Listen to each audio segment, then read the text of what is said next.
Hello everyone, and welcome to the History of Byzantium, episode 127, Melitene. Last time, we followed John Kourkouas, the empire's commander-in-chief, as he led a series of raids into Armenia. His targets were the Arab settlements in the mountains, and the success of these attacks caused serious terror for the frightened inhabitants. Though the Romans had come this way before, there had always been the prospect of help being sent from Baghdad to prevent cities from actually being captured. The past 6 years had made it clear that little help was available. The prospect of actual conquest now sent a chill down many spines. Despite these new offensive maneuvers, the Roman army still pursued indirect guerrilla tactics as they closed in on the city of Melitene. Though they'd forced their way into the city a few years earlier, they'd been unable to hold it, and in 931 they removed the garrison they'd installed there after troops from Mesopotamia appeared on the horizon. So John encouraged the local soldiers to return to the methods they'd been employing for decades. They occupied forts in the mountains around Melitene and began picking off isolated trade caravans or unfortunate peasants. Melias, the strategos of Lycandos, was the master of this.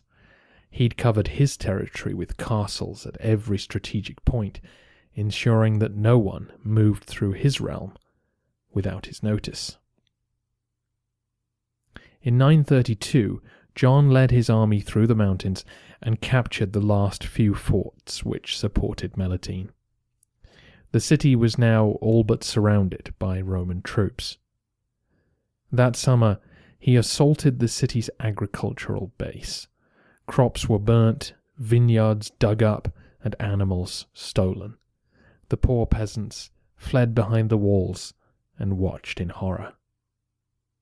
That winter, the small garrisons in the surrounding mountains would descend without warning to terrorize the Arab farmers as they attempted to restore their livelihood. It's a pitiable state, but of course it's one that Byzantine farmers had lived through for 300 years. There's certainly geopolitical irony in the plight of Melitene. It had grown in prominence under Islamic rule, as you would expect of a launch pad for the annual jihad. It had fine buildings and mosques, and a sizable dependent population who grew crops outside the walls. Their pleasant fruit trees enjoyed a wider reputation. But of course Melitene grew fat as Roman towns across the border withered. Anatolian peasants were forced to uproot themselves and gather around rocky outcroppings and lonely peaks to find safety. Like the ascetic monks who they revered, the Byzantines had grown lean and self-sufficient. Their homes looked bare, but their teeth had grown sharp. Now that the support of Baghdad was pulled away, Melitene was suddenly exposed as hopelessly ill-prepared for border warfare. The Romans had underground storehouses, warning beacons, and fortresses dotting the landscape. When the enemy appeared, they had systems in place to respond. Melitene had nothing to fall back on. Until you reached the next town, there was nothing but desolate mountain paths. When John's men appeared, the farmers poured into the city, consuming its reserves as they watched their harvest go up in flames. The next year, the authorities would have to import food, further reducing their resources. In this harsh, fragmented world, those prepared to sacrifice and live on little had the best chance of success. Melitene's lush surroundings condemned it to failure. The city's only hope was that the distant governors of Mesopotamia or Azerbaijan might assist them. But in 934, circumstances conspired to leave them isolated at just the wrong moment. Over in Iraq, Baghdad was becoming ungovernable. As we discussed at the end of the century, the loss of Iran and Egypt stripped it of the resources which had made it a superpower, and by now Iraq itself was in chaos.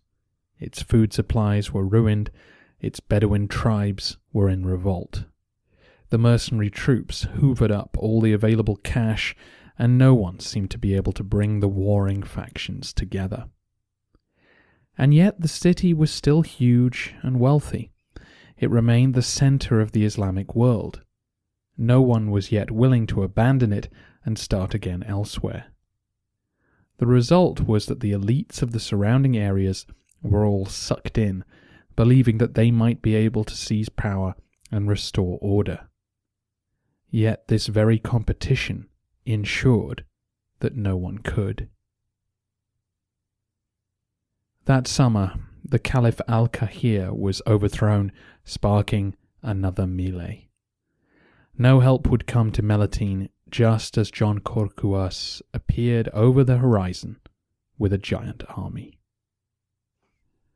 50,000 men, according to one source, and though that number is unlikely, we can assume that he was backed by the full weight of the Themes and the Tahmata, and that they were a desperate sight for those behind the walls. The Romans surrounded the city and prepared to starve it into submission. With so many people fleeing inside, supplies quickly started running out, and with no hope of escape, the emir surrendered on the 19th of May. Melitene had been taken by the Arabs as early as the 640s, though it wasn't until the 650s that it was properly garrisoned. 280 years later, it was back in Roman hands. Romanus and John had discussed the potential fate of the city. Its location was a key connection point for routes through the mountains. Once it was secure, Roman forces could launch themselves at the remaining emirates in the mountains, or south into Syria, or southwest into Cilicia. Not to mention the power this projected into Armenia, whose more haughty princes might now seek the friendship of Constantinople. Clearly, just installing a garrison was not going to be enough to ensure its safety. So Kourkouas announced that the city would be home only to Christians from now on. This would send a clear signal to the surrounding cities about what the empire intended, and in time provide a loyal population who could man the walls themselves if trouble came their way. However, the intention of this announcement was not to evict the entire current population. The Romans could not magic up thousands of new inhabitants. It was assumed that many peasants would simply accept this change. They would at least visibly abandon their Islamic faith and follow Christian rules. And this is what happened. Anyone who wanted to leave was given safe conduct south toward the caliphate, and a sizable minority did. But the majority stayed. Their lives were here. Their farms were here.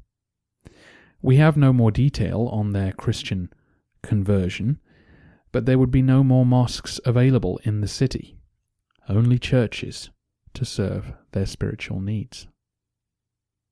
New colonists would be invited in, Roman and Armenian alike, and then eventually Syrian Christians would be offered the chance to migrate.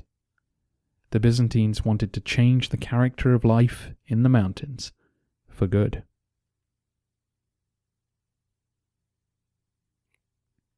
Romanus also had to consider whose authority the new land would come under. All the recently created themes were war-ravaged mountainous places. it didn't seem to matter too much if their new commander was an independent-minded Armenian like Melius. But Melitene was different. Not only was it strategically vital, but it was prosperous. Its plain was fertile, and trade flowed through its gates. The emperor didn't want another magnate to sprout up in the city and turn it into his own private fiefdom. The solution was simple. The whole area was turned into an imperial estate. Officials from the palace would be sent to manage its affairs. They would deal with those who'd remained, and they would be in charge of selling off or renting out all the land abandoned by the Muslims who'd left. This way, tax revenue and new recruits would be accountable directly to the emperor's men. It was a decision which sent a message to the Conquest army as well. Enjoy your plunder and spend it at home, because new acquisitions will benefit the government, not you. This seemed fair enough because, of course, tracts of land in the border themes would now grow in value. After all, they were no longer, strictly speaking, frontier territory. The new theme of Melitene would be the front line, and the fields behind them would be raided less often. Suddenly, patches of grass that had known only the hooves of passing warbands for the past 3 centuries could be planted with crops. It's worth saying, though, that this decision could have been very unpopular with the army now camping at Melitene. But thanks to the harmonious relationship between John and Romanus, things went smoothly. We don't know why the two men got on so well, but often the most successful periods of Roman history are when the emperor and his senior general are happily on the same page. That same year, John's forces rolled up to nearby Samosata and sacked it again. The reason the Byzantines kept targeting it was that it guarded the northernmost point at which the Euphrates River could be crossed. The soggy conditions may explain why it was so seemingly easy to capture, and also why the Byzantines did not yet garrison it themselves. They wanted to secure Melitene first. And that's what Kourkouas spent the next 3 years doing. The administration of the new theme had to be organized, and the city had to be secured against counterattacks. The fall of Melitene was front-page news across the Byzantine, Islamic, and Armenian worlds. The refugees who brought the news into the caliphate were of one voice. They took our land, they insisted we convert, you will be next. This threat resonated in the lands of northern Syria and northern Mesopotamia, or Iraq. These were, after all, the territories that lay in the shadow of the Armenian mountains. If the Romans gained control of the highlands, then there would be nothing stopping them from descending on the wealthy cities of the area. The men in charge of these lands were the Hamdanid family. So, let's introduce them. The Hamdanids were members of the Banu Taghlib tribe who traced their roots back to pre-Islamic times. They'd been the dominant Arab Bedouin group in northern Mesopotamia for the past few centuries. The Hamdanids were one of the most powerful families within the tribe and had used the last century of chaos to establish a power base for themselves. They'd seized control of the city of Mosul in northern Iraq and some key fortresses in the foothills nearby. Rather like Byzantine landed magnates, these wide holdings and local support maintained the family in power.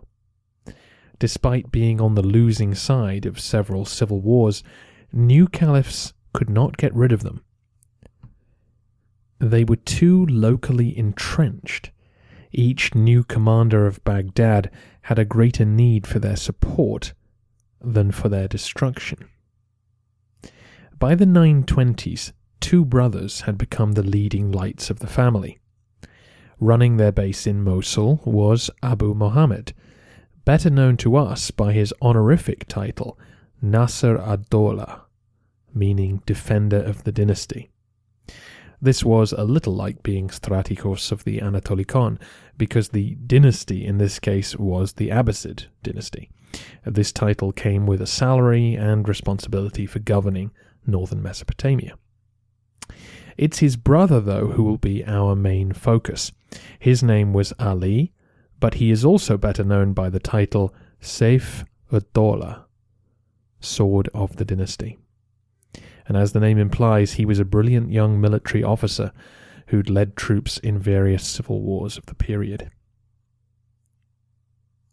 Having failed to establish themselves at Baghdad, the brothers spent the years leading up to the conquest of Melitene focusing on local politics.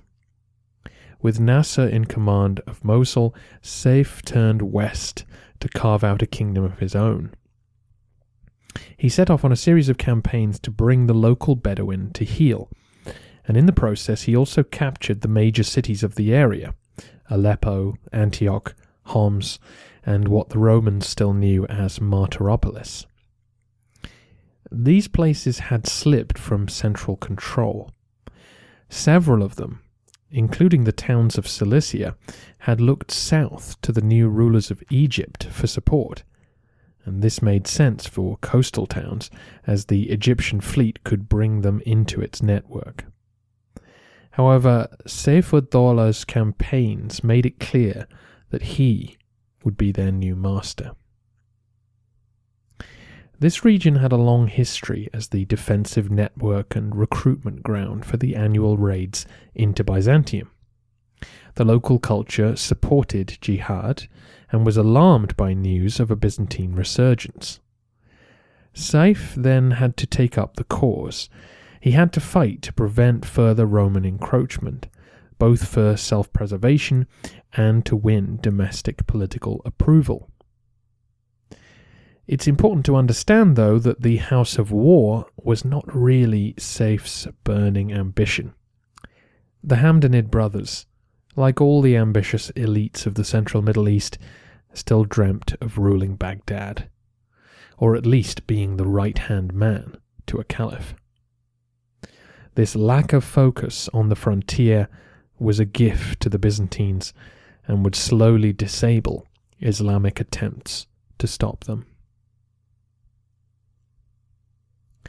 Returning to the narrative then, the Hamdanids could do nothing to aid Melitene as it fell in 934. They were too worried about events in Baghdad. They managed to secure renewed salaries from the new commander of the faithful, but the Hamdanids then fell out in a serious way with one of the other leading groups of the Banu Taqlib. In order to maintain their power, the Hamdanids, like most other rulers in the Islamic world, had hired foreign soldiers. Dalamite infantry, Sudanese spearmen, and of course, Turkish horse archers. With news that Baghdad would continue to subsidize this foreign army, the Banu Habib tribe decided to abandon the Hamdanid realm. Across the caliphate, the Bedouin Arabs were resentful of the power and influence of these mercenary troops. It was the Arabs who'd created this new world, and now its fruits were being eaten by others. I mentioned at the end of the century that one group of nomadic raiders actually sacked Mecca and Medina, and that was 4 years before Melitene fell. The Banu Habib grazed lands near Nisbis at the old Roman-Sassanid border, and sick of their subservience to the Hamdanids and their imported army, they packed their bags and migrated north, offering their services to the Byzantines. Given that the Taqlibi tribes had been present since before Islam, it's possible that some of their number was still Christian. But it seems equally possible that they saw a better life on the other side of the border and accepted the change of religion as part of the bargain. John Kourkouas was only too pleased to settle the 10,000 or so new recruits into the theme of Melitene, registering them on the military rolls. Though this was a double blow, it did free Saif from immediate local opposition to his rule. The Sword of the Dynasty began his campaigns in the mountains in 938. He took his new army north to Melitene and captured one of the key forts which supported it. Predictably, Kourkouas marched to retrieve it, and Saif ambushed his advanced guard, who quickly retreated in the face of far stiffer resistance than they were used to facing. Melitene itself was not in danger, though. In 939, the garrison at Theodosiopolis was booted out by the population with Saif's support. And in 940, Saif made his biggest move yet. He marched to Lake Van, installing garrisons in key forts and capturing one which John had taken years before. He then called the local emirs and Armenian princes to come and meet him. They arrived, and he asked them to submit to his authority, which they did. Now, these were not the Armenian princes of the north and west who were taking Roman gold, but those of the south and east who lived closer to the lake. They'd spent 2 centuries bowing to representatives of the Caliph, which Saif technically was. As we discussed last episode, the Armenian princes enjoyed their independence. They did not see the advance of the Christian Romans as much better than the Muslims they'd already dealt with. If Saif had campaigned in strength every year, then he could have demanded that they fight with him. An anti-Roman coalition would have been hard to sustain given the greater resources of Byzantium, but this was surely the only way that Saif could have stopped their advance. However, later that year, yet another caliph fell from his perch. Nasser sent word, and he and Saif headed to Baghdad to try and stop the Persian Buyids from taking control of the city. This distraction told the princes of Armenia and the emirs around Lake Van what they needed to know. There was only one power fully committed to the region, and it was the Romans. Without control of the mountain passes, the Byzantine army would be almost impossible to stop. By prioritizing Baghdad, Saif essentially conceded control of the highway to his realm. Though he would continue to battle them for the foreseeable future, modern historians suspect that this was the moment when the contest was really over. Next time, with Saif absent, John Kourkouas will lead the most successful raid on the caliphate for centuries, presenting the aging Emperor Romanus with a very special Christian triumph. Speaking of Romanus Lecapinos, it's been a little while since we checked in with the palace and events in the west. In 932, Romanus's eldest son Christopher died from an illness. The emperor was deeply saddened, of course, but it was the dynastic implication that most interests us. Christopher had been elevated in precedence above Constantine VII, but now he was gone. For whatever reason, Romanus did not hasten to elevate his 2 younger sons above their older brother-in-law. This would be critical when the succession came. The following year, the patriarch passed away, which meant that it was time for Romanus's youngest boy, Theophylact, to take his place. We are told that the 16-year-old was not mature enough for this responsibility. Big surprise. Not only in view of his youth, though, but because his true passion was horse riding. Still, the unbecoming sight of a teenage patriarch was not objected to enough to stop his elevation. Romanus invited papal legates to perform the ceremony to ensure that Rome would have no objections. And delighting in the chance to stand in ceremony above a Byzantine patriarch, the legates did the honours, and the church was shut down as a source of opposition to the Lecapenni for the time being. In 934, while the bulk of the army were conquering Melitene, the Magyars raided Thrace. From their new home on the Hungarian plain, the steppe riders were always likely to start making a nuisance of themselves. They had to cross through Bulgaria on the way, of course, but their real target was the riches of Romania. The emperor's chief minister, Theophanes, led troops out to meet them, but he had no intention of fighting. He offered them a handsome bribe to turn around and go home, which they did. They'll be back, though. A naval mission was also dispatched the next year to Italy. I don't want to bog you down with the minutiae of events in Longobardia and Calabria, as nothing vital has changed.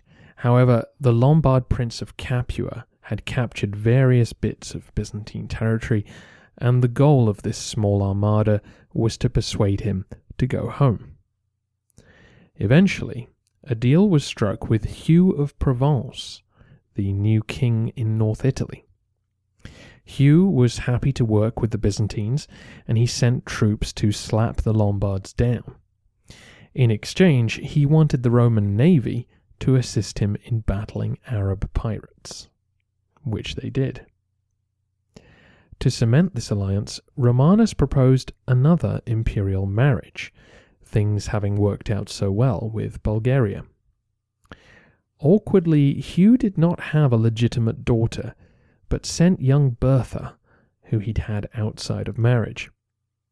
Apparently this was good enough for Romanus, who arranged for her to marry his grandson, Romanus II, and she arrived in 944 to be betrothed, though both were still under 10 years old. She would thus be able to receive a proper Roman education before the wedding. Sadly, she would die about 5 years later before it could take place, but the peace in Italy would hold. Next time, more victories in the east seem to provide Romanus's reign with a great send-off. However, his squabbling family will battle over the succession, with even the aging emperor in the firing line. In 2 weeks' time, it will be the fundraising narrative episode. It's been 19 months and 51 episodes since I last asked you to support me in this way. I hope you'll agree that $7 is a bargain for all that work, though you're welcome to send a little more. If you're interested in purchasing a subscription so that that episode will just appear in your feed, head on over to thehistoryofbyzantium.com and look for sale instructions in the top right-hand corner.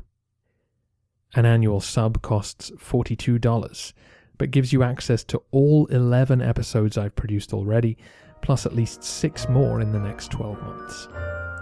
The podcast is now 90% of how I make a living, if not more, so I really do need your support.